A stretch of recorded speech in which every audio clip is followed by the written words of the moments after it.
Let's take a few moments now to continue our focus on the process of creation through a short meditation based on Genesis. So I'll invite you to close your eyes, or if you prefer, simply gaze softly at the picture. Get comfortable in your chair. Take a few deep breaths. Relax your shoulders.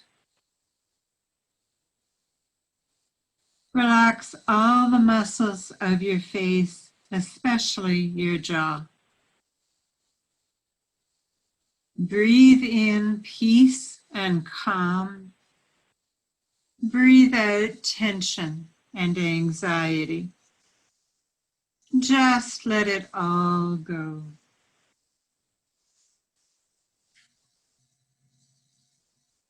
Imagine or picture it in your mind. In the beginning. In the beginning.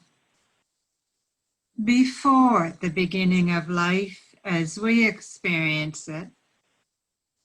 About 10 billion years after the Big Bang.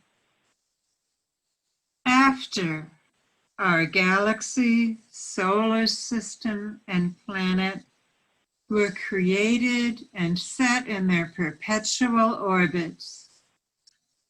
Eventually, there came to be living plants. But before a single blade of grass could live on this barren ball of rock, or before earthworms could turn decaying matter into nitrogen to feed that grass, billions of years of preparation were needed, with each step happening in the necessary order.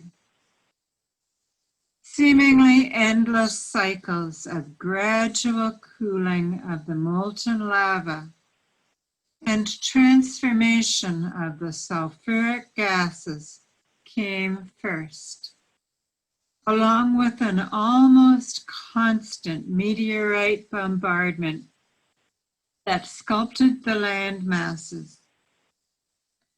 As this process started to subside after the first billion years, water began to fill the deep places. Tectonic plates continued to shift and volcanoes to erupt, creating mountains and valleys. And God said, "Let the waters under the sky be gathered together into one place, and let the dry land appear." And it was so. God called the dry land earth, and the waters that were gathered together he called seas. And God saw that it was good. The clay minerals that made up our earliest soils were ground or pulverized from rock through millions of years of erosion or from the weight of icy glaciers. Only within the last billion years were photosynthetic organisms able to produce the first organic matter. But the soils remained barren until the appearance of bacteria and other microorganisms, and then eventually lichens formed from a cooperative relationship between algae, fungus, and bacteria. Eventually, the soil was ready to sustain the first plant life. Then it took century after century millennia after millennia, additional hundreds of millions of years of constant cycles of growth and decay to build enough soil for ever larger and more complex plant forms to evolve and grow. And what an explosion of plant forms it was.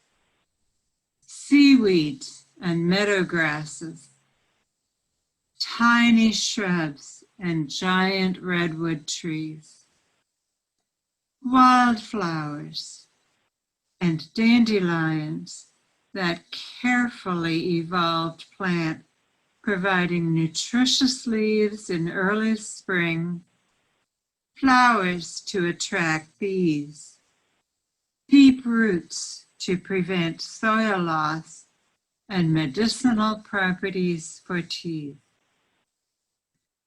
400,000 separate plant species that we know of, all forming part of the intricate food chain, or working to maintain the fragile balance of atmosphere and temperature necessary to maintain all life on this planet.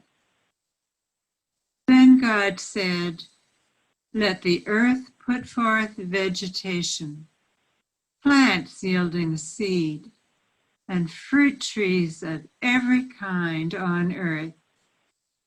And it was so.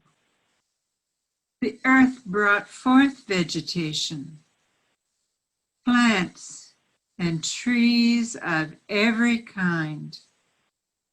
And God saw that it was good. And there was evening, and there was morning, the third day. May we expand the gratitude in our hearts and minds and look with eyes of awe and reverence as we continue to create with God.